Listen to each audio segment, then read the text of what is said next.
तो आपको दिख रहा होगा कि डिमोन्स्ट्रेटिव प्रोनाउंस क्या है, उसका डिफिनेशंस है। Demonstrative pronoun is a pronoun that points to and replaces a specific noun in a sentences. वो क्या करता है, रिप्लेस करने का काम करता है सेंटेंस में जो सेंटेंस दिया होता है। In English the demonstrative pronouns are as follows. उसको कुछ एग्जाम्पल में, जैसे दिस क्या होगा, ये सिंगुलर फॉर्म में है और वो नज़दीक की चीज़ को डिस्क्राइब करवाता है। दिस हमेशा नज़दीक की चीज़ों को डिस्क्राइब करवाता है। तो उसी तरह दूर की चीज़ों को जो डिस्क्राइब करवाता है तो उसे दैट बोलते हैं। दैट का मतलब वो कहीं ना कहीं वो पॉइंट करवा रहा है किसको, दूर की चीज़ है, वो दूर का चीज़ है जिसको दैट के फॉर्म में, सिंगुलर के फॉर्म में वो डिस्क्राइब करवाता है। उसी तरह दिस जो है वो प्लूरल फॉर्म है और ये नज़दीक की चीज़ को डिस्क्राइब करवाता है। और दोज जो है वो प्लूरल फॉर्म है, वो फार की चीज़ को डिस्क्राइब करवाता है। तो दिस, दैट, दीज, दोज, ये सारी चीज़ को बोलते हैं जो डिमोन्स्ट्रेटिव प्रोनाउंस कहलाता है। डिमोन्स्ट्रेटिव प्रोनाउंस में दिस, दैट, दीज, दोज ये सारी चीज़ आता है। डिमोन्स्ट्रेटिव प्रोनाउंस इसी को बोलते हैं। Demonstrative pronouns help indicate specific people, जो एक स्पेसिफिक पीपल को बता सकता है, ऑब्जेक्ट को बता सकता है और आइडिया को बता सकता है बेस्ड ऑन देयर डिस्टेंस, उसकी दूरी के अनुसार, फ्रॉम द स्पीकर। स्पीकर का मतलब होता है यहाँ पे बताने वाला, न कि स्पीकर मतलब गाना बजाने वाला। गाना बजाने वाला स्पीकर भी स्पीकर ही होता है, लेकिन ये स्पीकर का मतलब यहाँ पे होता है कि वो एक आदमी है जो एक आदमी को बताता है कि ऑब्जेक्ट के बारे में, आइडिया के बारे में, या फिर स्पेसिफिक थिंग्स के बारे में, या पीपल्स के बारे में। तो स्पीकर जो है वो एक पर्सन है। ठीक है, तो आपको डिमोन्स्ट्रेटिव प्रोनाउंस क्लियर हो गया होगा। डिमोन्स्ट्रेटिव प्रोनाउंस की बात की जाए और उसके एग्जाम्पल की बात की जाए तो वो this, that, these, those similar form में है, दिस, दैट, और प्लूरल फॉर्म में है दीज और दोज। और दीज का मतलब होता है नज़दीक की चीज़ को, नज़दीक वाला चीज़ को डिस्क्राइब करवाता है, और दोज जो है वो फॉर की चीज़ को डिस्क्राइब करवाता है। उसी तरह से दिस जो है वो नज़दीक की चीज़ को डिस्क्राइब करवाता है और दोज जो है वो फॉर की चीज़ को डिस्क्राइब करवाता है। तो उससे कुछ सेंटेंस बनाते हैं जो डिमोन्स्ट्रेटिव प्रोनाउंस कहलाएगा। तो उसका सेंटेंस कुछ इस प्रकार से होगा, जैसे यहाँ पे मैं लिख रहा हूँ दिस इज दी बुक। तो यहाँ पे ये क्या दिख रहा है कि दिस जो है वो एक डिमोन्स्ट्रेटिव प्रोनाउंस है और बुक जो है वो हमारा एक सब्जेक्ट है।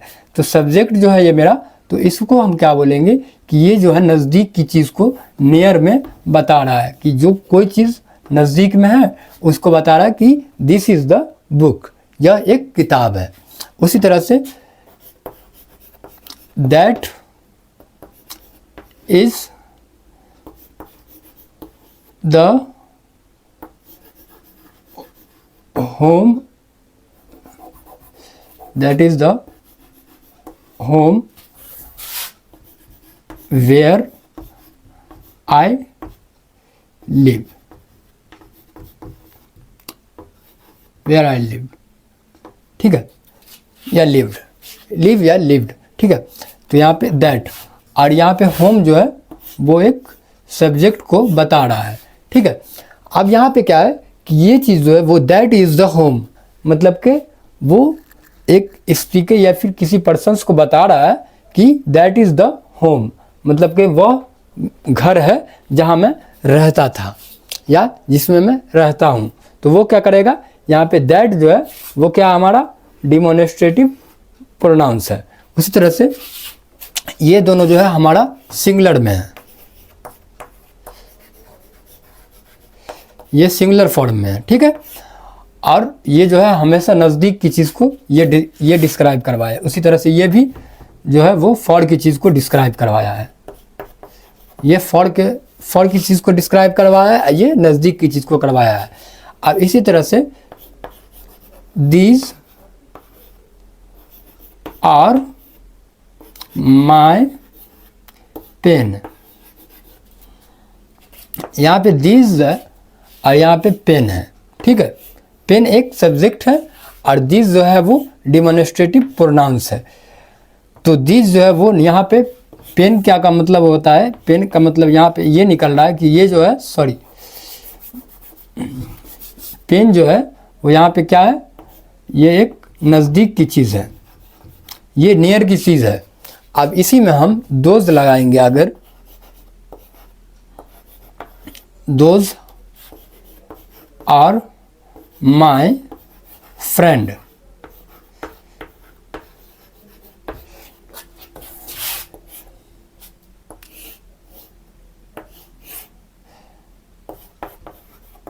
ये फॉर की चीज़ है। अब यहाँ पे दोज जो है, यहाँ पे दोज जो दिख रहा है वो दोज कहीं ना कहीं हमको बता रहा है कि ये है डिमोन्स्ट्रेटिव प्रोनाउंस, और दोज का मतलब हो गया एक नहीं अनेक। तो ये क्या हमारा, ये दोनों वो प्लूरल फॉर्म में है। क्या है, प्लूरल फॉर्म में। उसी तरह से ये सिंगुलर फॉर्म में है, और ये जो हमारा वो प्लूरल फॉर्म में है। ठीक है, अब प्लूरल फॉर्म में, अब प्लूरल फॉर्म में अगर दिस का मतलब होता है, तो दिस का मतलब होता है यहाँ या ये का मतलब है कि वो नज़दीक की चीज़ को डिस्क्राइब करवा रहा है। ठीक है, दीज, दोज का मतलब है कि वो बता रहा है कि वहाँ पे जो है या फिर दूर में जो है, जो दूर की चीज़ है उसको दोज में आ रहा है। तो ये हमारा क्या है, प्लूरल फॉर्म में है, और वो दिस और दैट जो है वो सिंगुलर फॉर्म में है। और ये दोनों ही जो है, ये चारों ही डिमोन्स्ट्रेटिव प्रोनाउंस का एग्जाम्पल है। ठीक है, तो आपको अगर पूछा जाए कि डिमोन्स्ट्रेटिव प्रोनाउंस जो है उसमें क्या क्या यूज़ होता है, तो आप बता सकते हैं दिस, दैट, दीज, दोज, ये सारे जो है वो डिमोन्स्ट्रेटिव प्रोनाउंस का एक एग्जाम्पल है। ठीक है, तो उम्मीद करता हूँ कि आपको डिमोन्स्ट्रेटिव प्रोनाउंस भी क्लियर हो गया होगा। फिर मैं आपको नेक्स्ट प्रोनाउंस पे लेके चलता हूँ। तो आपको स्क्रीन पे दिख रहा होगा इंडेफिनिट प्रोनाउंस क्या है, इंडेफिनिट प्रोनाउंस के एग्जांपल्स कि कैसे इसको पहचानते कि ये इंडेफिनिट प्रोनाउंस है। तो इसका एग्जांपल कुछ इस प्रकार से होगा, and indefinite pronouns is a pronouns that refers to people, things और अमाउंट इन जनरल और नॉन स्पेसिफिक वे। ये जनरल और नॉन स्पेसिफिक वे को डिस्क्राइब करवाता है। कौन, indefinite pronouns. It does not specify a particular person or things। ये जो है particular person या things को डिस्क्राइब नहीं करवाएगा। जैसे कि देख लीजिए, for people में अगर हम आएंगे, for people अगर लोगों की बात आएगी, तो अगर हम इंडिफिनिट की नज़र से देखेंगे तो उसमें हो जाएगा anyone कोई भी, anybody कोई भी, someone कोई भी, somebody कोई भी, एवरीवन हर कोई, एवरीबॉडी हर कोई, नो वन कोई नहीं, या फिर नोबडी कोई नहीं। तो ये पीपल में होगा। पीपल में इस तरह अगर लिखा होगा तो वो इंडेफिनिट प्रोनाउंस में आएगा। और फिर अगर हम थिंग्स की बात करें तो उसमें क्या हो सकता है, any things, something, everything, nothing, etcetera. ये सारी चीज़ जो है वो थिंग लगा हो तो वो थिंग्स की नज़र में आएगा। और ये चीज़, ये सारा चीज़ जो अगर किसी कहीं पे ऐसा लिखा हो तो वो हम पकड़ लेंगे, उससे इंडेफिनिट प्रोनाउंस है। इंडेफिनिट प्रोनाउंस को हम इससे गेस कर सकते हैं कि ये जो जहाँ पे भी लिखा होगा समथिंग वेंट रॉन्ग, तो इससे क्या होता है, ये इंडेफिनिट प्रोनाउंस को बताता है। फिर उसी तरह से अगर हम अमाउंट की बात करें या फिर नंबर्स की बात करें तो ये इसमें हो सकता है all, some, none, many, few, several, each, both, either, neither, etcetera. ये सारी चीज़ अगर इस तरह ऐसा कहीं पे सेंटेंस लिखा हो, सेंटेंस में ये ऐड हो, तो आप उससे पकड़ सकते हैं या फिर गेस कर सकते हैं कि ये कौन सा फॉर्म इंडेफिनिट प्रोनाउंस का है। ये एक इंडेफिनिट प्रोनाउंस को बताएगा। अगर इस तरह का कहीं पे इसमें से एक भी सेंटेंस लिखा हो तो आप उसे पकड़ सकते हैं कि ये इंडेफिनिट प्रोनाउंस है, इंडेफिनिट प्रोनाउंस सेंटेंस है।